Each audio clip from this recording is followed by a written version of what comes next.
Hello வணக்கம் welcome to Sprite வழங்கும் good morning தமிழா. கதைகள் இதுதான் இன்னைக்கு நம்மளுடைய முக்கியமான ஒரு ஸ்டார்ட் இல்லையா? நம்ம தொடர்ச்சியா வந்து ஒரு கதைகள் மூலமா வந்து சின்ன சின்ன விஷயங்கள் வந்து இந்த மாரல் ஆஃப் த ஸ்டோரி வரை கன்வே பண்ணிட்டு இருக்கோம். ட்ரூ. என்னோட ஃப்ரெண்ட் ஒருத்தர் சொன்னாரு, எஸ்பி கலியமூர்த்தி ஐயர்கள் இருக்கார்ல, ஓய்வு பெற்ற எஸ்பி கலியமூர்த்தி ஐயர்களோட பகுதி தான் வந்து என்னோட ஃபேவரட் அப்படின்னு சொல்லியிருந்தாரு. அதே மாதிரி ஒவ்வொருத்தருக்கும் ஒரு விஷயம் ஃபேவரட்டா இருக்கலாம். எனக்கு ரொம்ப ஃபேவரட் எதுனா நீங்க அந்த கதை சொல்றீங்களா, அந்த நடை எனக்கு ரொம்ப பிடிக்கும். இல்ல இதை நான் வந்து எக்ஸ்பெக்ட் பண்ண வரும், நீங்க இந்த எக்ஸ்பெக்ட்லனால நான் கதை வந்து சொல்லதான் போறேன். இன்னைக்கு வந்து பாத்தீங்கன்னா ஒரு செல்வந்தர் பத்தின ஒரு கதை. செல்வந்தர்னா வந்து சும்மாவா அவர்கிட்ட இல்லாத பணமா அவர்கிட்ட இல்லாத நிலமா அப்படிங்கிற மாதிரியான ஒரு செல்வந்தர். அவர்கிட்ட வந்து பாத்தீங்கன்னா வந்து ஒரு பெரிய வாழைத்தோப்பு வந்து இருந்திருக்கு.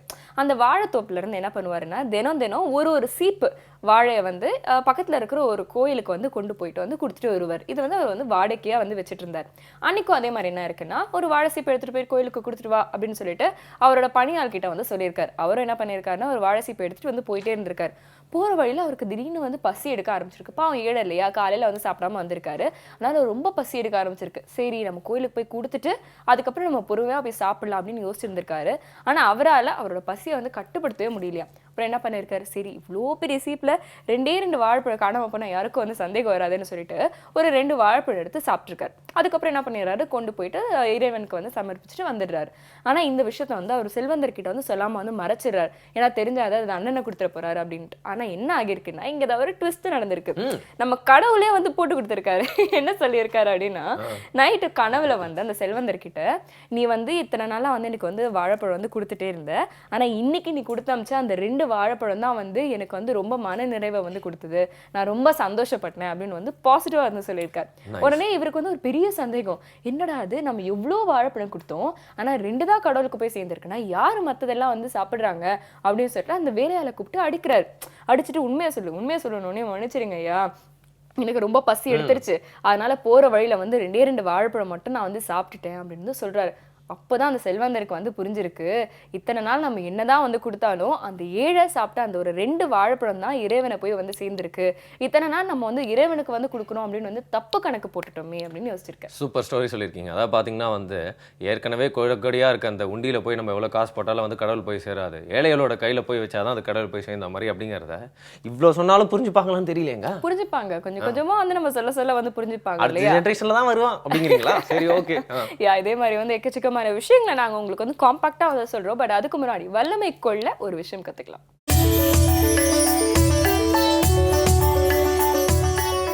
அனைவருக்கும் என் இனிய காலை வணக்கம். இன்னைக்கு நம்ம பார்க்க போறது நின்ற பாத ஆசனம், ட்ரீ போஸ் அப்படின்னு சொல்லக்கூடிய ஒரு யோகா. இந்த யோகா வந்து கான்சன்ட்ரேஷனுக்கு ரொம்ப முக்கியமான யோகா. கான்சன்ட்ரேஷன் இல்லைன்னா இந்த யோகாவை செய்யவே முடியாது. ஏன்னா ஒத்த காலில் நிற்கிறதுன்றது ரொம்ப ஒரு கஷ்டமான வேலை. கான்சன்ட்ரேஷன் இல்லைன்னா இந்த மாதிரி நிற்கவே முடியாது. இந்த யோகாவை பண்ணும்போது உங்கள் தலையை ஸ்ட்ரைட்டாக பார்க்கணும். தலையை எப்படி பார்த்தீங்கன்னா கால் பேலன்ஸ் கிடைக்காது. இப்போ அந்த யோகாவை எப்படி பண்ணுறதுன்றதை நம்ம பார்ப்போம். மெதுவாக உங்களுடைய ஒரு கால் எடுத்து மேலே வைங்க, இன்னொரு கால் மேலே, 2 கைகளை நல்லா மேலே கொண்டு போங்க. இதே பொசிஷனில் அப்படியே இருங்க. 1 2 3 4 5 6 7 8 9 10. ரிலாக்ஸ். மெதுவாக 2 கையும் சைடில் கொண்டு வாங்க. இந்த காலை வைங்க கீழே. டீப் ப்ரீத்திங் பண்ணுங்கள் 2 தடவை. எந்த யோகா பண்ணும்போதும் நார்மல் ப்ரீத்திங்கில் தான் இருக்கணும், மூச்சை ஹோல்ட் பண்ணக்கூடாது. இப்போ நம்ம இதே யோகாவை இன்னொரு சைடில் பார்க்கலாம்.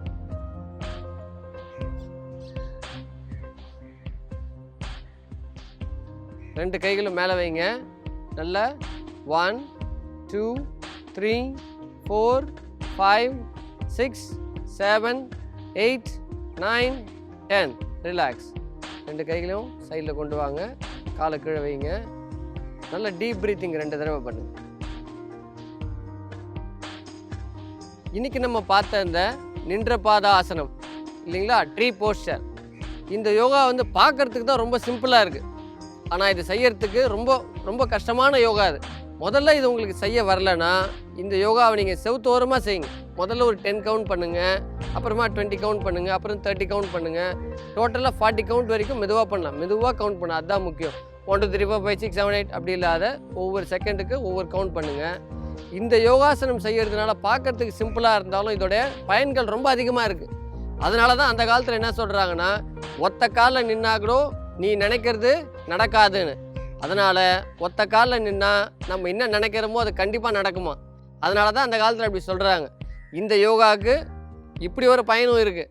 அதனால் இந்த யோகாவை நீங்கள் தினமும் வீட்டில் செஞ்சு நீங்கள் என்னென்னலாம் நினைக்கிறீங்களோ அதெல்லாம் கண்டிப்பாக சாதிச்சுக்குங்க. மீண்டும் நாளைக்கு வேறு ஒரு யோகாவோட உங்களை பார்க்குறேன். நன்றி, வணக்கம். வளமை கொள் அப்படிங்கிற பகுதியில் ஒரு நல்ல விஷயத்தை கற்றுக்கிட்டோம் அப்படின்னு சொல்லலாம். சில விஷயங்கள்லாம் கற்றுக்கிட்டு வந்து டெய்லி நம்ம செயல்பாட்டில் செஞ்சால் தான் அதுக்கான பலன் கிடைக்கும் அப்படிங்கிறதுலாம் இல்லைங்க.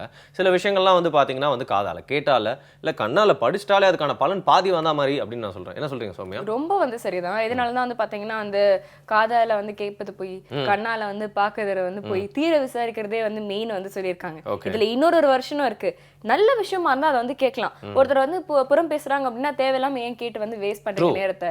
நல்ல விஷயங்கள் வந்து படிக்க ஆரம்பிங்க. அதுவே வந்து ஒரு பாசிட்டிவிட்டி வந்து உங்களுக்கு கொடுக்கும் அப்படின்னு நான் சொல்லி வச்சுட்டு போயிருக்காங்க இல்லையா. ஸோ முடிஞ்ச அளவுக்கு வந்து நல்ல விஷயங்களா வந்து நம்மளுக்கு சுத்தி நம்ம அமைச்சிக்கிறதுனால நமக்குள்ளேயும் அந்த வைப்ரேஷன் வந்து டிரான்ஸ்மிட் ஆகும். எக்ஸாக்ட்லி. நம்மளை சுற்றி இதே மாதிரி பாசிட்டிவான பீப்புள் இருக்காங்களா, பாசிட்டிவான திங்ஸ் இருக்கா அப்படிங்கிறத நீங்கள் யோசிச்சுட்டே இருங்க. அதனால தான் குட்டி பிரேக் உங்களுக்கு கொடுக்குறோம். அதுக்கப்புறம் நாங்கள் சூப்பரான விஷயங்களோட உங்களை வந்து சந்திப்போம். நீங்கள் பார்த்து என்ஜாய் பண்ணுற நிகழ்ச்சி ஸ்ப்ரைட் வழங்கும் குட் மார்னிங் தமிழா.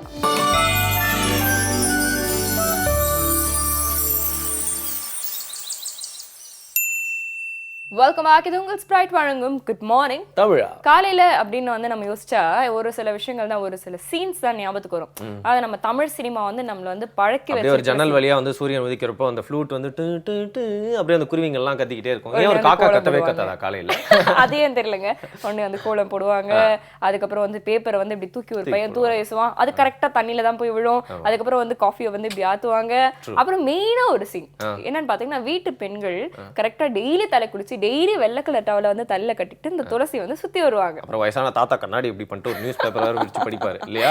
இப்படி எல்லாம் வந்து மேண்டேட்டரியான சீன்ஸ் எல்லாம் வந்து எத்தனை தடவை வந்து சொன்னாலும் இந்த துளசி அப்படிங்கிற ஒரு மகிமையை வந்து நம்ம வந்து தவற விட்டுருக்கோமோ அப்படிங்கிற ஒரு சந்தேகம் தான். ஏன் வந்து காலையில எழுந்து இந்த துளசி மாடத்தை வந்து சுத்தி வராங்க தெரியுமா? வரும் அதுல வந்து ஒரு பாசிட்டிவ் வைப்ரேஷன்ஸ் இருக்கு அப்படின்னு சொல்லுவாங்க. நிஜமாவே நான் அதெல்லாம் நம்பலங்க.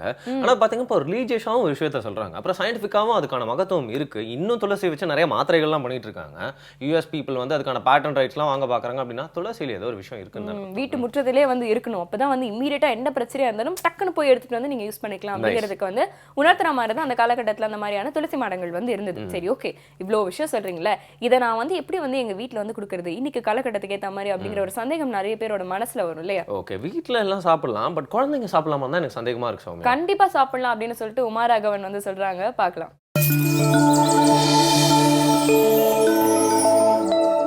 இன்றைக்கி நம்ம எந்த மாதிரி ஒரு உணவுப் பொருள் பார்க்க போகிறோன்னா, அது வந்து ஒரு சாதாரண விஷயங்க. ஆனால் நம்ம வீட்டில் நிறைய பேர் வீட்டில் வந்து இது ஒரு சின்ன தொட்டியில் வளர்த்துட்டு வருவோம். அதை வந்து ஆனால் நம்ம சின்ன குழந்தைகளுக்கு தரலான்னு இது வரைக்கும் யாருக்கும் நம்மளுக்கு அந்த யோஜனை வந்திருக்காது. அது ஒன்றும் இல்லைங்க, துளசி தான். இந்த துளசிங்கிறதே நம்ம ஒரு கல்ச்சரில் பார்த்தீங்கன்னா அது வந்து அநேகமாக பூஜிக்கப்பட ஒரு கல்ச்சர்லி அதை பார்த்தோன்னா அது பூஜிக்கப்பட ஒரு பிளான்ட்னு நம்ம சொல்லுவோம். அந்த செடியை எல்லார் வீட்லேயும் வச்சுருப்பாங்க. இப்போது இந்த துளசியை வந்து நம்ம இது வந்து சின்ன குழந்தைகளுக்கு தரலாமா அப்படின்னு நிறையா பேர் என்னை கேட்டிருக்காங்க. பட் இது ரொம்ப ஒரு முக்கியமான விஷயங்க. அது நம்ம பசங்களுக்கு நல்ல விதத்தில் இந்த 2-3 வயசில் பழக்கிறதே ரொம்ப ஒரு அவங்களுக்கு லைஃப் ஃபுல்லாகவே இது ஒரு நல்ல விதமாக அவங்களுக்கு அமையும். ஒன்று வந்து இந்த துளசியில் இருக்கிற நல்ல விஷயங்கள் அப்படின்னு நம்ம பார்க்கும்போது மேக்சிமம் இந்த துளசி மூலியமாக கிடைக்கிற ஒரு சத்துன்னு பார்த்தீங்கன்னா அது இந்த இம்யூனிட்டிக்குள்ள எல்லா சத்துக்களும் அந்த துளசியில் அடங்கியிருக்குங்க. அந்த காலத்தில் பார்த்தோன்னா பசங்கள்லாம் வந்து இப்போ கார்டனில் அந்த மாதிரி இடத்துல தான் தோட்டத்தில் தான் விளையாடுவாங்க. அப்போல்லாம் வந்து பசங்கள்லாம் பார்த்தீங்கன்னா அதை அப்படியே பறிச்சே சாப்பிட்ற வழக்கம் நம்மளோட கல்ச்சர்லேயே அந்த மாதிரி இருந்திருக்குது.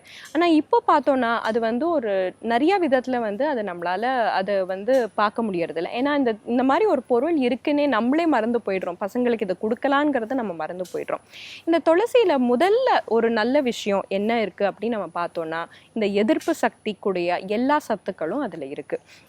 அந்த கலர், அந்த துளசியோட கலர் நம்ம பார்த்தோன்னா ஒரு சில துளசி கொஞ்சம் டார்க் ப்ரௌனில் பார்த்துருப்பீங்க, ஒரு சிலது நல்ல க்ரீன் கலரில் இருக்கும். இந்த க்ரீன் கலர் துளசி தாங்க இந்த கேன்சர் நோய்க்கு வேண்டிய எல்லா எதிர்ப்பு சக்தியும் அந்த பிளட்டில் வந்து நம்மளுக்கு கொடுக்குது. இது வந்து நம்ம சின்ன வயசுலேயே பழக்கி அந்த குழந்தைங்களுக்கு கொடுக்க ஆரம்பிச்சிட்டோம்னா அவங்களுக்கு அந்த ஃப்யூச்சரில் என்ன மாதிரி ஏன்னா இப்போ நான் எல்லார்ட்டையும் என்ன சொல்கிறதுனா நம்ம வாழறதே இப்போ ஒரு கெமிக்கல் ஈகோசிஸ்டம்னு சொல்லுவீங்க.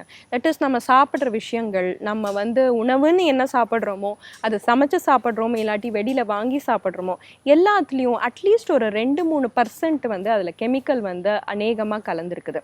அப்படி நம்ம சொல்லும்போது நம்ம சாப்பிட்ற பொருட்களே நம்ம அதுக்கு அந்த கெமிக்கலை அழிக்கக்கூடிய ஒரு சக்தியோட நம்ம அந்த பொருட்களை சாப்பிட்டுட்டோன்னா அப்புறம் நம்ம வாழ்க்கையில் வந்து மற்ற விஷயங்கள், மற்ற ஒரு டிசீசஸோ இல்லாட்டி வேறு மாதிரி பிரச்சனைகள் நம்மளுக்கு வரதுக்கு வாய்ப்பே கிடையாது.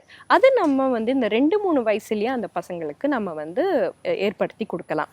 இந்த துளசி எப்படி சாப்பிடலாம் அப்படிங்கிறது ஒரு பெரிய விஷயமா இருக்குங்க.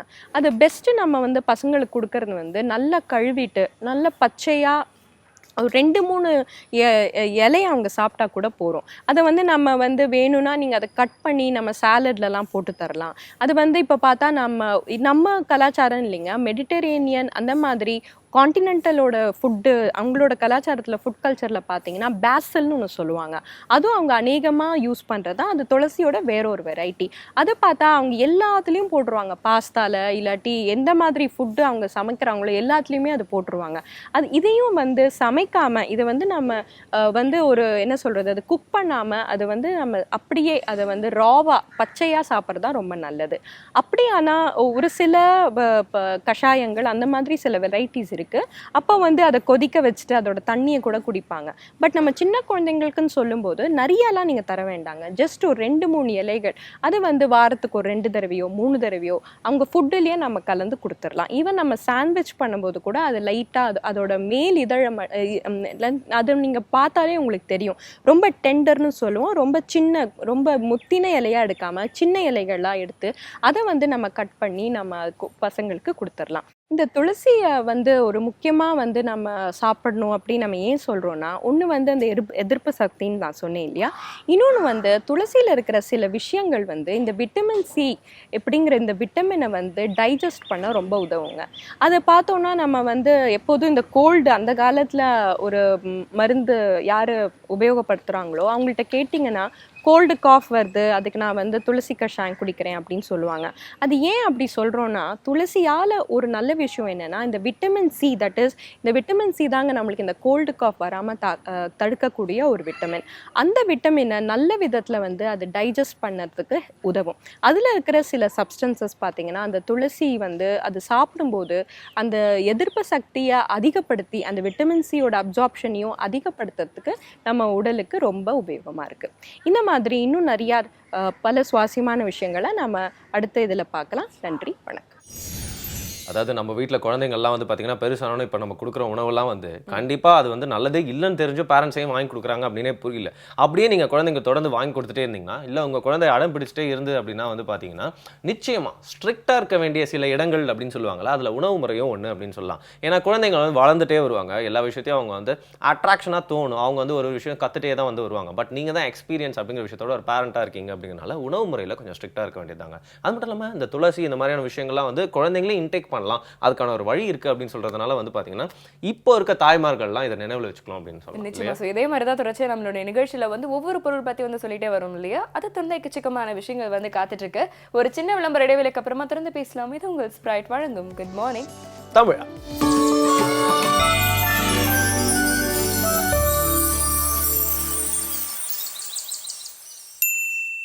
Welcome back. இது உங்கள் ஸ்பிரைட் வழங்கும் குட் மார்னிங் தமிழா. எல்லாரோட வீட்லயும் வந்து பாத்தீங்கன்னா மேண்டேட்டரியா சில விஷயங்கள்லாம் வந்து இருக்கும். அதுல வந்து டாப் ஆஃப் தி லிஸ்ட் என்னன்னு பாத்தீங்கன்னா வந்து ஒரு ரெசிபி புக் இருக்கும். அது எப்படிப்பட்ட ரெசிபி புக்னா இதுல இருக்கிற ஒரு ஐட்டத்தை கூட வீட்ல ட்ரை பண்ணிருக்கவே மாட்டாங்க. அப்படி ஒரு ரெசிபி புக் எல்லார் வீட்லயும் இருக்கும். உங்க வீட்ல இருக்கா? ட்ரை பண்ணா அப்புறம் அவ்வளவுதாங்க, வீட்ல இருக்கவங்களால நிம்மதியா இருக்க முடியுமா சொல்லுங்க. அதாவது ட்ரை அப்படின்னு நீங்களே சொல்லிட்டீங்க, அதுக்கப்புறம் என்னங்க? கரெக்ட் தாங்க. இல்ல எதுக்கு சொல்ல வரேன்னா, எல்லாரும் வந்து ரொம்ப ஆர்வமா நிறைய சமையல் புக்லாம் வந்து வாங்குவாங்க. ஆனா அந்த ட்ரை பண்ணி பாக்குறதுல எல்லாருக்கும் ஒரு சந்தேகம். அது ஒரு கிளீஷே. அது மட்டும் இல்லாமல் இந்த தமிழ் சினிமாவில் இல்லைனா வந்து பொதுவாகவே வந்து ஒரு டிவியில் ஒரு சீன் காமிக்கிறாங்க, டைனிங் டேபிள் காமிக்கிறாங்க அப்படின்னா ஃபுட்டெல்லாம் அப்படியே இருக்கும். நடுவில் வந்து பார்த்தீங்கன்னா ஒரு பேஸ்கெட்டில் ஃபுல்லாக ஃப்ரூட்ஸாக இருக்கும். அதாவது ஒரு பழமுதி சோளையே எடுத்துகிட்டு வந்து டேபிள் மேலே வச்ச மாதிரி இருக்கும். அது ரொம்ப ஃபேக்காக இருக்கும் அப்படின்னு சொல்லலாம். இல்லை, எபிசோட் 1லேருந்து எபிசோட் 1000 வரைக்கும் அதே பழம் கூட தாங்க இருக்கும். மெழுகு பழம் எப்படிங்க கெட்டு போகும் சொல்லுங்க. அது மாதிரி எல்லாமே ஃபேக்காக இருக்கக்கூடாதுல்ல சௌமியா? கரெக்ட் தாங்க. இந்த அளவுக்கு வந்து பழத்தோட முக்கியத்துவம் வந்து மக்கள் மத்தியில் இல்லாமல் போயிடுச்சு அப்படிங்கிறதுனால வந்து வெகு நடந்த திவ்யா செந்தில் என்ன செய்யறாங்க அப்படின்னா ஒரு புட்டிங், அதுவும் வந்து ஃப்ரூட் புட்டிங் எப்படி செய்யறது அப்படிங்கிறத சொல்லி தரப்பாங்க. கேட்கறதுக்கே நல்லா இருக்கே, பார்க்கலாம்.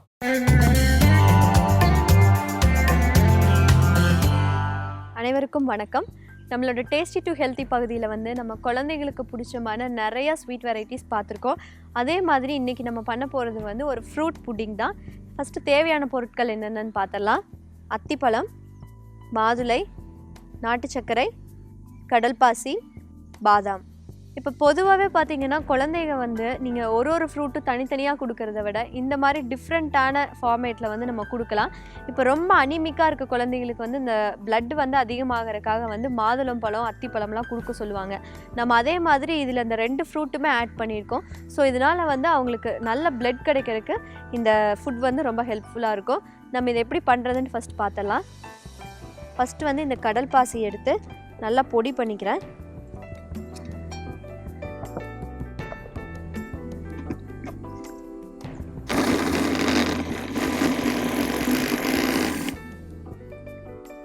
இப்போ வந்து நம்மளோட கடல் பாசி பொடி மாதிரி ஆயிடுச்சு. இதை வந்து இந்த பவுலில் நான் ட்ரான்ஸ்ஃபர் பண்ணிக்கிறேன். இப்போ இதில் வந்து ஹாட் வாட்டர் நம்ம ஆட் பண்ணிக்கலாம். நல்லா இது அப்படியே வந்து நல்லா மெல்ட் ஆகிற மாதிரி நம்ம இதை அப்படியே மிக்ஸ் பண்ணிக்கலாம். இப்போ இந்த கடல் பாசியில் பார்த்திங்கன்னா ஒமேகா 3 வந்து ரொம்ப அதிகமாக இருக்குது. ஸோ இது வந்து நான்வெஜ் கிடையாது, ஒரு பிளான்ட் வெரைட்டி தான். இப்போ இது வந்து அவங்க ரெகுலராக அவங்க டயட்டில் ஏதோ ஒரு ஃபார்மேட்டில் எடுத்துக்கும் போது பார்த்திங்கன்னா அவங்களுக்கு பிரெயின் டெவலப்மெண்ட்டுக்கு வந்து ரொம்ப யூஸ்ஃபுல்லாக இருக்கும். இதை நல்லா மிக்ஸ் பண்ணிக்கலாம்.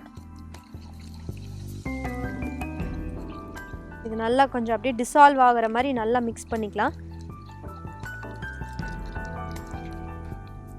இப்போ வந்து நம்மளோட கடல் பாசி வந்து நல்லா மெல்ட் ஆயிடுச்சு.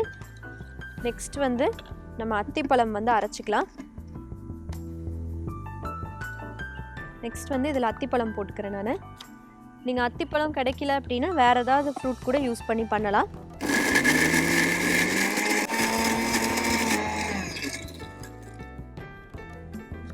அத்திப்பழம் நல்லா அரைச்சாச்சு.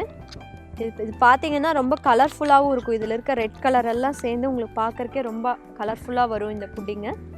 தென் இந்த அத்திப்பழம் வந்து இதில் ஆட் பண்ணிக்கிறேன். இப்போ அத்திப்பழம் பார்த்தீங்க அப்படின்னா சாப்பிடும்போது அந்த கொட்டை வந்து நெருன்னு இருக்கும். அது வந்து குழந்தைங்க சாப்பிட்றதுக்கு கொஞ்சம் தயங்குவாங்க. நம்ம இந்த மாதிரி ஃபார்மேட்டில் கொடுத்துட்டோன்னா ஜெல்லி மாதிரி இருக்கும். ஜெல்லி வந்து எந்த குழந்தையுமே கடிச்சு சாப்பிட மாட்டாங்க, அப்படியே தான் முழுங்குவாங்க. ஸோ அப்போ பார்த்தீங்கன்னா அவங்களுக்கே தெரியாமல் நம்ம இது வந்து அவங்களுக்கு கொடுத்துருவோம். இது நல்லா அப்படியே மிக்ஸ் பண்ணிக்கலாம். அப்படியே கட்டி மாதிரி சேராமல் நல்லா அப்படியே மிக்ஸ் பண்ணிக்கலாம். தென் இதில் வந்து ஸ்வீட்னஸ்க்காக நாட்டு சக்கரை ஆட் பண்ணிக்கிறேன். இது ரொம்ப நேரம் வச்சுருந்திங்கன்னா அப்படியே செட் ஆயிரும், அதனால் சீக்கிரமாக இதை பண்ணிடணும். இதில் வந்து நாட்டு சக்கரை ஆட் பண்ணிக்கிறேன் ஸ்வீட்னஸ்க்காக. நீங்கள் வந்து ஹனி இல்லை சுகர் உங்களுக்கு எது வேணுமோ நீங்கள் ஆட் பண்ணிக்கலாம். நல்லா அந்த ஸ்வீட்னஸ் வந்து ஃபுல்லாக அதில் ஸ்ப்ரெட் ஆகிற மாதிரி நம்ம மிக்ஸ் பண்ணிக்கலாம். இது பார்க்குறக்கே ஒரு மாதிரி கோல்டன் கலரில் வந்துருச்சு நம்மளோட ஃப்ரூட் புட்டிங்கு. தென் வந்து இதில் மாதுளை ஆட் பண்ணிக்கிறேன். இப்போ மாதுளை பிடிக்கலனா நம்ம வேறு ஃப்ரூட் கூட இதில் ஆட் பண்ணிக்கலாம். இதை நல்லா மிக்ஸ் பண்ணிவிட்டு ஒரு 2 மினிட்ஸ் வச்சுருந்திங்கன்னா அப்படியே இது செட் ஆயிரும் அந்த ஹீட் போக போக. ஸோ நம்ம வந்து இதை டக்குன்னு மோல்டில் மாற்றிடணும். அவங்களுக்கு பிடிச்ச ஷேப் உங்கள்கிட்ட இருந்ததுன்னா நீங்கள் அந்த மாதிரி மோல்டு யூஸ் பண்ணி பண்ணிக்கலாம். இப்போ இது பார்த்திங்கனாலே உங்களுக்கு தெரியும் நல்லா அப்படியே ஒரு கெட்டியான கன்சிஸ்டன்ட்டிக்கு வந்துடுச்சு. இப்போ இதை வந்து நான் இந்த கிளாஸில் சேஞ்ச் பண்ணிக்கிறேன்.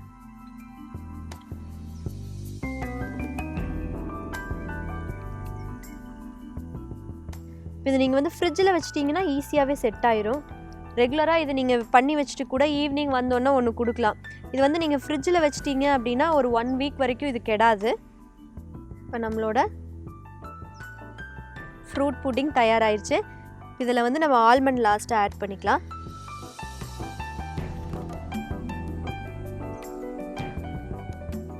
இப்போ நீங்கள் பொதுவாகவே வந்து குழந்தைங்க விரும்பி சாப்பிட்றது வந்து சாக்லேட்ஸு, அதே மாதிரி ஐஸ்கிரீம்ஸ் ரொம்ப விரும்பி சாப்பிடுவாங்க. இப்போ பார்த்தீங்கன்னா கடைகளில் வந்து ஜெல்லின்னு சொல்லிட்டு நிறைய கிடைக்குது. அதில் பார்த்தீங்க அப்படின்னா ஜெலட்டின் தான் யூஸ் பண்ணுறாங்க. அது வந்து அனிமலோட ஸ்கின்னில் இருக்க ஃபேட்டை வச்சு பண்ணுறது. அது வந்து பார்த்திங்கன்னா நிறைய பேட் கொலஸ்ட்ரால் தான் வந்து உடம்புல சேரும். ஏன்னா வந்து நம்ம யூஸ் பண்ணியிருக்க கடல் பாசி பார்த்திங்கன்னா உடம்புல இருக்க பேட் கொலஸ்ட்ரால் அவ்வளவுமே வந்து நம்மளுக்கு ரிமூவ் ஆயிரும். உடம்புக்கும் ரொம்ப நல்லது. இப்போ வந்து இது ஒரு 5 மினிட்ஸ் கழித்து வந்து அப்படியே செட் ஆயிரும். இப்போ நீங்கள் இதை கவர் பண்ணிவிட்டு ஃப்ரிட்ஜில் வச்சிட்டிங்கன்னா டெய்லி ஸ்கூல் முடிஞ்சு வந்தோன்னா அவங்களுக்கு 1, 2ன்னு சொல்லிட்டு அவங்களே விரும்பி கேட்டு சாப்பிடுவாங்க.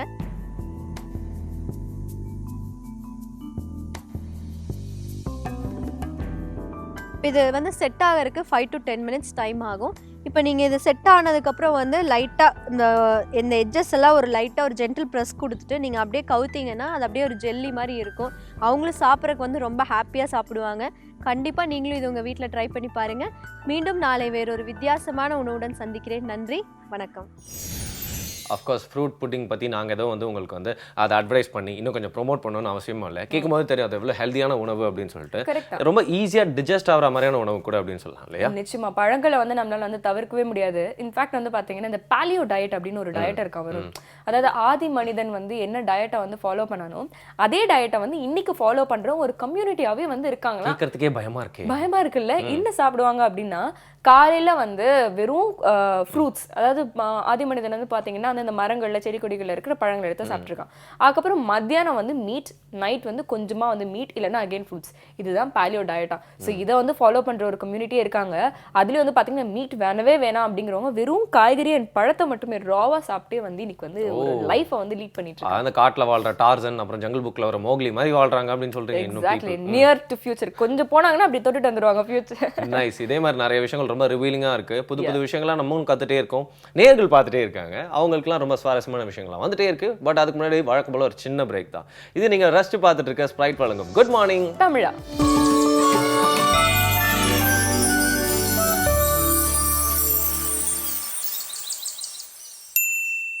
Welcome back. இது உங்கள் ஸ்ப்ரைட் வழங்கும் குட் மார்னிங் தமிழா. இப்போ டீச்சர்ஸ் பத்தி வந்து பாத்தீங்கன்னா எக்கச்சக்கமான கோட்ஸ் வந்து நீங்க எப்ப பார்க்கலாம் அப்படின்னா டீச்சர்ஸ் டே அன்னைக்கு, அதாவது செப்டம்பர் 5ஆம் தேதி அன்னைக்கு நீங்க ஃபேஸ்புக் திறந்தா சரி, ட்விட்டர் திறந்தா சரி, யூடியூப் திறந்தா சரி, ஒரே டீச்சர்ஸ் பத்தின போஸ்டா இருக்கும், விஷஸா இருக்கும். சரி, அதுக்கப்புறம் இவங்க எல்லாம் எங்க போனாங்க, இப்படிப்பட்ட மாணவர்களை நம்ம சமுதாயத்துல இருந்து எங்க காணலாம், டீச்சர் அடிக்கிறாங்களே இல்ல திட்டுறாங்களே அப்படிங்கிற மாதிரி ஒரு ஃபீலிங் வந்துட்டே இருக்கும். இந்த என்ன ஆன்லைன் ஸ்கூல் படிக்கும்போது பாத்தீங்கன்னா டீச்சர்ஸ் வந்தாங்களே ஹாப்பி டீச்சர்ஸ் டே அப்படின்னு நாங்க ரொம்ப பாசமா சொன்னாலே இன்னைக்கு பாடம் எடுக்காதீங்க அப்படிங்கிற ஒரு ராகத்தோட தான் நாங்க சொல்லுவோம். அன்னைக்கு சில டீச்சர்ஸ்லாம் வந்து பாத்தீங்கன்னா பாடம் எடுப்பாங்க. பட் சில டீச்சர்ஸ்லாம் இருக்காங்க, டீச்சர்ஸ் டேவோ இல்லையோங்க என்னைக்கு பாடம் எடுத்தாலும் அந்த கிளாஸை மிஸ் பண்ணக்கூடாதுன்னு தோணும். ஏன்னா அவ்வளோ சூப்பரா இருக்குங்க கேட்கறதுக்கு. இதுல வந்து நம்ம டீச்சர்ஸ் மேல மட்டும் சொல்லக்கூடாது, சில சமயம் ஸ்டூடெண்ட் சைட்ல இருந்து வந்து கொஞ்சம் கோஆபரேஷன் வந்து தேவைப்படும் இல்லையா? இதை பத்தி தான் வந்து பாத்தீங்கன்னா எந்த பக்கம் வந்து தவறு இருக்கு, என்ன மாதிரி ஒரு ஸ்டூடெண்ட்டை ஒரு டீச்சர் ஹேண்டில் பண்ணணும் இப்படிங்கிற வந்து பல விஷயங்களை தான் வந்து தொடர்ச்சியா வந்து பேசிட்டு வராரு. அந்த வகையில இன்னைக்கு ஓய்வு பெற்ற எஸ்பி திரு கலியமூர்த்தி அவர்கள் வந்து டீச்சர்ஸ் பத்தி வந்து என்ன சொல்றாரு அப்படிங்கிறத பார்க்கலாம்.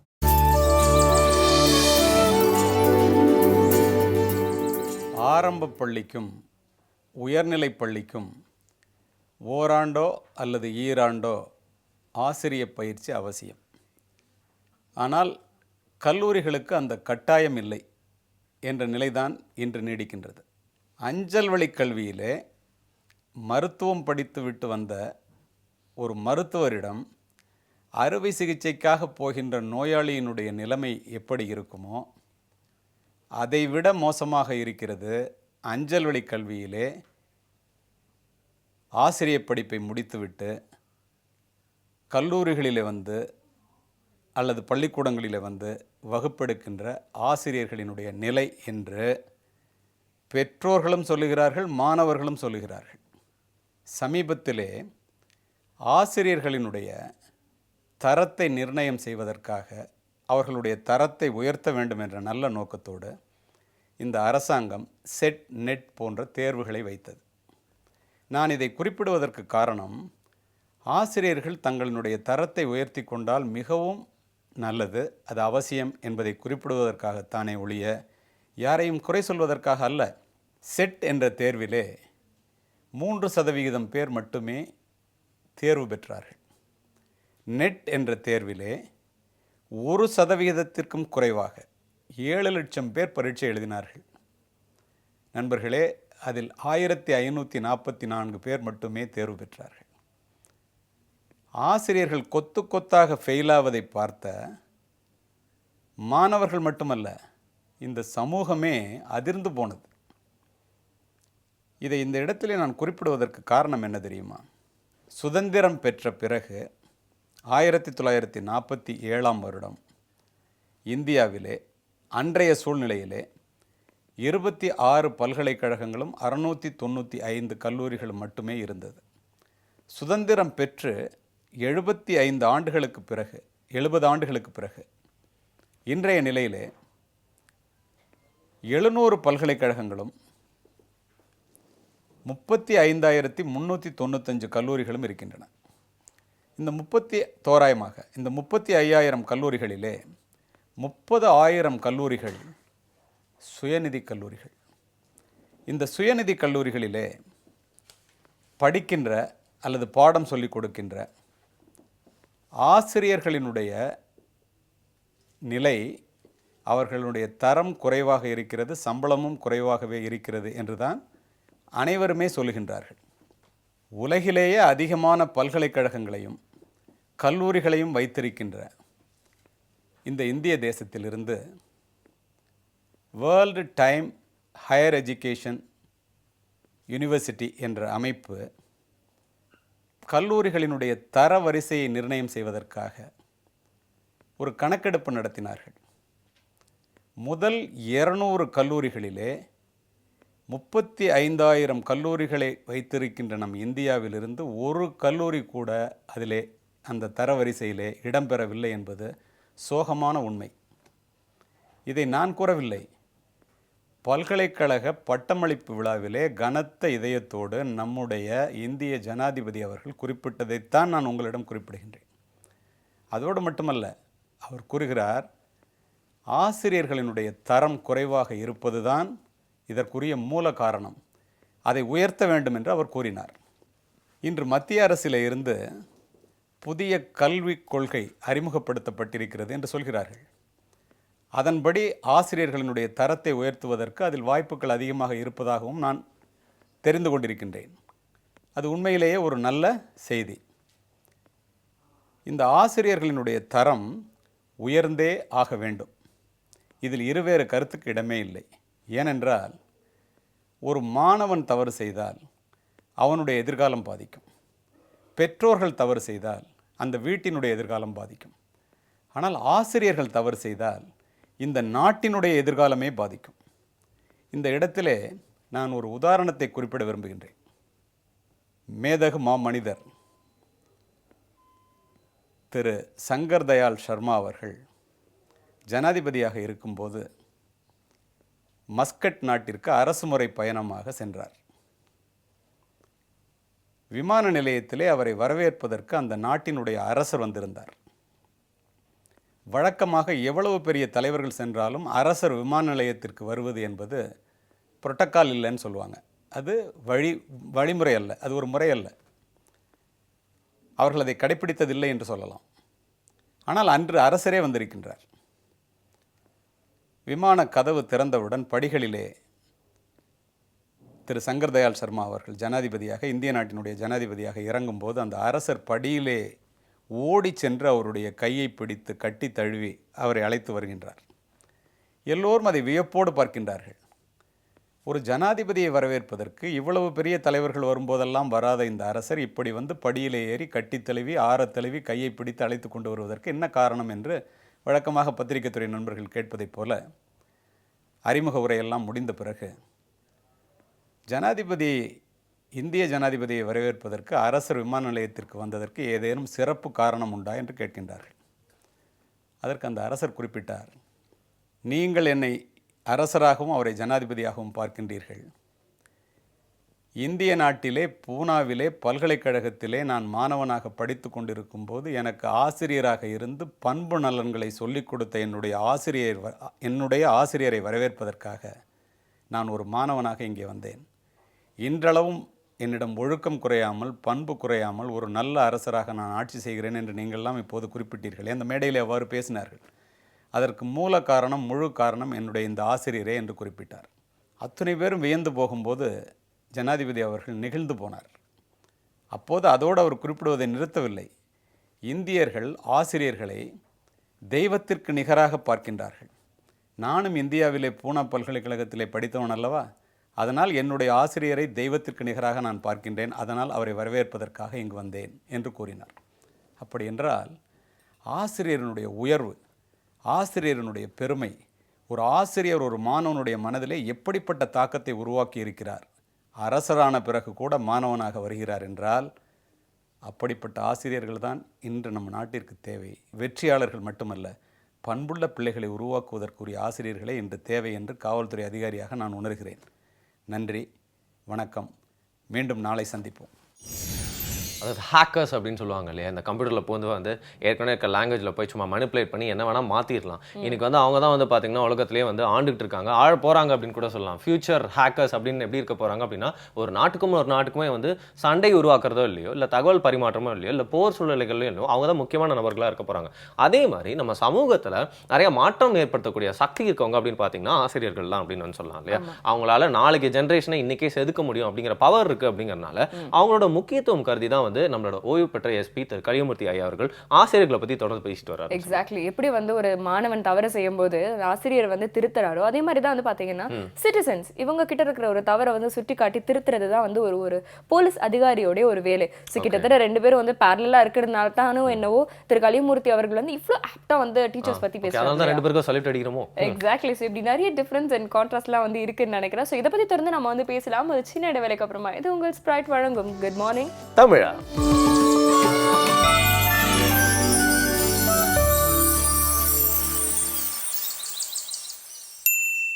Welcome back. இது உங்கள் ஸ்ப்ரைட் வழங்கும் குட் மார்னிங் தமிழா. செய்தி துளிகள்ல வந்து இன்னைக்கு ஒரு நியூஸ் ஒரு சின்ன ஒரு ஹிண்ட் கொடுக்கட்டா? சொல்லுங்க. நம்ம ஊர்ல வந்து பாத்தீங்கன்னா அந்த தவளைக்கு வந்து கல்யாணம் பண்ணி வைப்பாங்க, கழுதைக்கு வந்து கல்யாணம் மழை வரணும் அப்படிங்கிற ஒரு சின்ன ஒரு ஒருத்தரோட நம்பிக்கை. அந்த மாதிரி சிங்கத்துக்கு கல்யாணம் பண்ணி வச்சு பார்த்திருக்கீங்களா? சிங்கத்துக்கு கல்யாணமா? பார்க்கலாம்.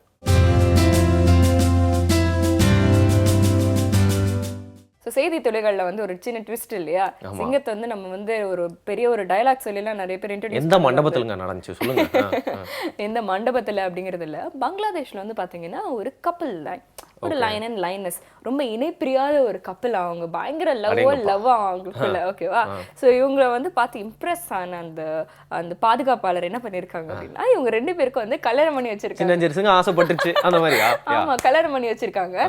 அந்த கல்யாணத்துக்கு வந்து பாத்தீங்கன்னா வந்து அந்த சுற்று வட்டாரத்துல இருக்கிற கிட்டத்தட்ட 400 பேர் அந்த கல்யாணத்துக்கு வந்து மொய் எழுதி விருந்து சாப்பிட்டு இப்படி பயங்கரமா வந்து ஒரு ரியல் கல்யாணம் மாதிரிலாம் வந்து செலிப்ரேட் பண்ணி அந்த கப்பலை வந்து ஆசீர்வாதம் பண்ணியிருக்காங்க. அடேங்கப்பா, கேட்கறதுக்கே டிஃப்ரெண்டா இருக்கு. இருந்தாலும் சமயம் எனக்கு ஒரு டவுட் இருக்கு.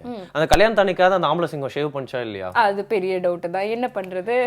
ஆனா நம்ம ஊர்ல பாத்தீங்கன்னா வந்து எதுவுமே வந்து பெருமையா இல்ல, எல்லாமே வெளிநாட்டுல தான் இருக்கு அப்படிங்கிற மாதிரி நம்ம வந்து வெளிநாட்டுக்காரங்களே பெருமை பேசிட்டு இருக்க நிறைய பேர் இருக்காங்க.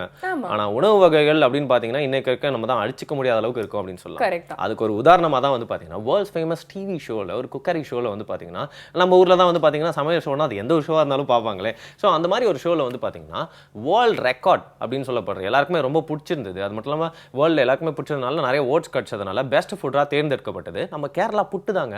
அதை செஞ்சது கேரளாவை சேர்ந்த ஒரு 6 வயதுள்ள ஒரு பையன் அப்படின்னு சொல்லலாம். நம்ம எவ்வளவு வாட்டி புட்டு சாப்பிட்டுருப்போம். இது வேர்ல்ட்ஸ் பெஸ்ட் ஃபுட் அப்படின்னு நம்ம ஒரு வாட்டி அதை யோசிச்சிருப்போமா? இப்படி நிறைய விஷயங்கள் வந்து பாத்தீங்கன்னா ரொம்ப எளிமையா இருக்கிறத வந்து நம்ம வந்து தவற விட்டுறோம் அப்படின்னு வந்து சொல்லலாம். அதே மாதிரி வந்து பாத்தீங்கன்னா சின்ன புள்ள உனக்கு என்ன தெரியும், நீ போய் உட்காரு அப்படின்னு வந்து நம்மளோட ஊர்ல வந்து நிறைய பேர் வந்து சொல்லி கேள்விப்பட்டிருப்போம். நாமளே நிறைய வந்து சின்ன வயசுல வந்து அனுபவப்பட்டிருப்போம் இல்லையா? ஆனா ஒரு விஷயம் நம்ம வந்து வெஸ்டர்ன் கண்ட்ரீஸ்ல இருந்து வந்து கத்துக்க வேண்டியது என்ன அப்படின்னா, அவங்க வந்து எக்ஸ்பெரிமெண்ட் பண்ண விடுவாங்க. எதா இருந்தாலும் தெரிஞ்சுக்கோ அப்படின்னு வந்து சொல்லுவாங்க. அப்படிதான் வந்து ஒரு போட்டோகிராஃபர் அவர் என்ன பண்ணிருக்காரு, அவரோட 6 வயது குழந்தை வந்து எனக்கு உன் கேமரா வேணும் அப்படின்னு வந்து கேட்ட உடனே 2 லட்சம் ரூபாய் கேமராலாம் உங்ககிட்ட கொடுத்து நான் ரிஸ்க் எடுக்க விரும்பல அப்படின்னு சொல்லிட்டு அவரோட பழைய இந்த சின்ன கேமரா இருக்கும் இல்லையா, அதை வந்து கொடுத்திருக்காரு. உடனே அந்த குழந்தை என்ன பண்ணிருக்கு, கண்ணில் படுற எல்லாத்தையும் வந்து எடுத்திருக்கு. அது என்ன பண்ணிருக்காரு, அவரோட பிளாக்ல வந்து ரிலீஸ் பண்ணிருக்காரு. அதை பார்க்கும்போது அவ்வளவு டிஃப்ரெண்டான ஒரு பெர்ஸ்பெக்டிவ். அவங்க அம்மா இருந்து தூங்குறது, அவங்க அப்பா வந்து சிஸ்டம்ல வந்து டைப் பண்ணிட்டு இருக்கிறது, அவங்க பூனைக்குட்டி போய் ஒளிஞ்சிட்டு இருக்கிறது, இப்படி வந்து நம்ம அதிகமா வந்து கவனிக்கப்படாத சில விஷயத்தெல்லாம் வந்து அந்த குழந்தை வந்து பார்த்திருக்கு. நைஸ். ஹிடன் கேமரா மாதிரி கிட்டன் கேமரா போல இருக்கு இல்லையா? ஆனா நான் ஒரு நியூஸ் படிச்சேங்க, இதெல்லாத்தையும் விஞ்சரா மாதிரி இருக்கு அப்படின்னு சொல்லலாம். நம்மளாம் நல்லா ஆஃபீஸ்க்கு போய் என்னதான் நல்லா சம்பளம் கொடுத்தாலும் சில நேரத்தில் வந்து பாஸோட முகம் பிடிக்கலன்னா லீவ் போடணும்னு தான் நினைப்போம். அதே மாதிரி பல குடும்ப தலைவர்கள் வந்து என்னோட ஃபேமிலில இருந்து ஒரு நாள் லீவ் கிடைக்காதா அப்படின்னு பல குடும்ப தலைவிகளும் அது மாதிரி எங்கிருக்கலாம் இல்லையா? ஆனா முடியாது, அந்த கடமை போய் தானே ஆகணும். ஆனா ஒரு கேட்டுங்க 9 வருஷம் தொடர்ந்து லீவ் போடாம போயிட்டு ஒரு பெரிய ஸ்டோரே பார்த்துட்டு இருக்காரு. அவர் தான் அந்த ஸ்டோருக்கே முதலாளி மாதிரி பார்த்துக்கோங்களேன். போபோ அப்படின்னு ஒரு கேட்டை வந்து கிட்டனா இருக்கும்போது ஒரு ஸ்டோர் ஓனர் அந்த கடைக்கு சும்மா டைம் பாஸ் கூட்டு வர ஆரம்பிச்சிட்டாங்க. அதுல வந்து டெய்லி ஒரு கடைக்கு வந்து பழக்கமாயிட்டு அங்கதான் நிறைய சாப்பிட்ற ஐட்டங்கள்லாம் இருக்கும்ல, ரொம்ப பிடிச்சி போக கேட் வந்து டெய்லி அவங்க வேலைக்கு வரும்போது அதே டைமுக்கு வரதா இருக்கட்டும், அவங்க போறப்போ அவரும் கூட கிளம்பி போறதா இருக்கட்டும், உள்ள வரவங்களை கிரீட் பண்றது, எல்லாருமே ஏதாவது எடுக்கிறாங்களா அப்படின்னு நோட் பண்றது, இந்த மாதிரி வந்து ஒரு வாட்ச்மேன் ஓனர் கலந்த சேவைகள்லாம் வந்து அந்த போபோ அப்படிங்கிற கேட் வந்து ஸ்டோர்ல செஞ்சிருக்காரு. நம்ப மாட்டீங்க, தொடர்ந்து 9 வருஷம் ஒரு நாள் கூட லீவ் போடாம இவர் தான் அந்த கடையே பார்த்துருக்கனால அவர் கிங் ஆஃப் த ஸ்டோர் அப்படிங்கிற பதவியே கொடுத்துட்டாங்க. இல்ல 9 வருஷமாவே இன்டர்ன்ஷிப் பண்ணிட்டு இருக்காங்க. என்னைக்கு ஒரு salary வாங்கி எம்ப்ளாய் ஆகுது, இப்படி நிறைய சந்தேகங்கள் வந்து எங்களுக்கும் இருக்கு. பட் எனிவேஸ் இதை தொடர்ந்து உங்களுக்காக ஒரு தாட் ஆஃப் த டே காத்துட்டு இருக்கு. அந்த தாட் ஆஃப் த டேயை பார்த்துட்டு எந்த நாள ரொம்ப கான்ஃபிடென்ட்டா ஆரம்பிங்க. எக்ஸாக்ட்லி. திருப்பி எங்களை அப்ரிஷியேட் பண்ணோம் அப்படின்னு நினைச்சீங்கன்னா கவலைப்படாதீங்க, திருப்பி நாளைக்கு வந்துருவோம் நாங்க. நீங்க பார்த்து இவ்வளவு நேரம் என்ஜாய் பண்ண ஷோ, எல்லாருக்குமே பிடிச்ச ஷோவான ஸ்ப்ரைட் வழங்கும் குட் மார்னிங் தமிழா.